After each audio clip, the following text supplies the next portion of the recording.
America and Russia. Two global superpowers, but their relationship is complicated, marked by decades of mistrust and rivalry. This tension goes way back, and it's important to understand this history to grasp why America supports Ukraine over Russia. From the Cold War to today, these two nations have often been on opposing sides of global conflicts.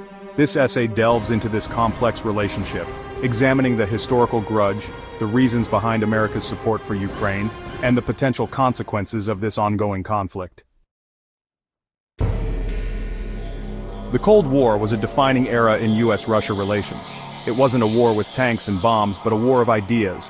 America championed democracy and capitalism, while Russia promoted communism. Both sides stockpiled nuclear weapons, creating a constant fear of annihilation.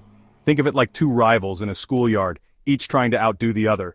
This rivalry fueled proxy wars, espionage, and a constant arms race. The Berlin Wall fell in 1989, marking the symbolic end of the Cold War. The Soviet Union itself dissolved in 1991.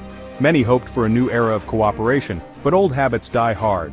NATO, a military alliance led by the US, began expanding eastward, incorporating former Soviet republics. Russia saw this as a betrayal, a broken promise, and a direct threat to its security. This resentment would fester in the years to come, setting the stage for future conflicts. Ukraine, a former Soviet republic, became a focal point of this tension. It sits right on Russia's border, a strategic buffer zone. In 2014, Russia annexed Crimea, a Ukrainian peninsula with a majority Russian population. This was a warning shot. Then in 2022, Russia launched a full-scale invasion of Ukraine. Their goal? To bring Ukraine back under Russian control and prevent it from aligning with the West. This invasion shattered the fragile peace in Europe and sent shockwaves around the world. Section 5. Why America stands with Ukraine. America's support for Ukraine is rooted in several key principles. First, America opposes any attempt by one country to change the borders of another by force.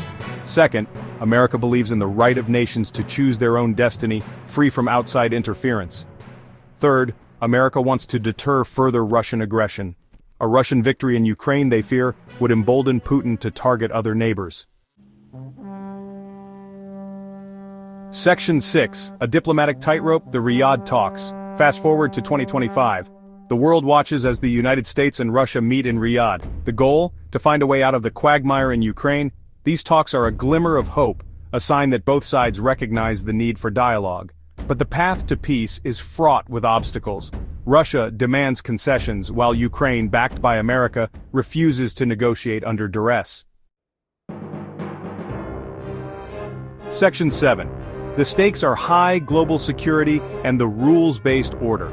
This conflict is about more than just Ukraine. It's about the future of global security and the rules-based order that has governed international relations since the end of World War II. If Russia is allowed to redraw borders by force, it sets a dangerous precedent. It would undermine international law and embolden other aggressors. The stakes are incredibly high. Section 8. The path forward. Diplomacy or escalation. The path forward is uncertain. Will diplomacy prevail or will the conflict escalate further? The world holds its breath. The consequences of escalation are too dire to contemplate. A direct conflict between NATO and Russia could spiral into a nuclear confrontation. The only way out is through dialogue, compromise, and a shared commitment to peace. Section 9. Conclusion. The hope for peace. The conflict in Ukraine is a tragedy for all involved. It's a stark reminder of the fragility of peace and the devastating consequences of conflict. The hope is that cooler heads will prevail, that diplomacy will win out, and that a just and lasting peace can be achieved. The world can ill afford anything less.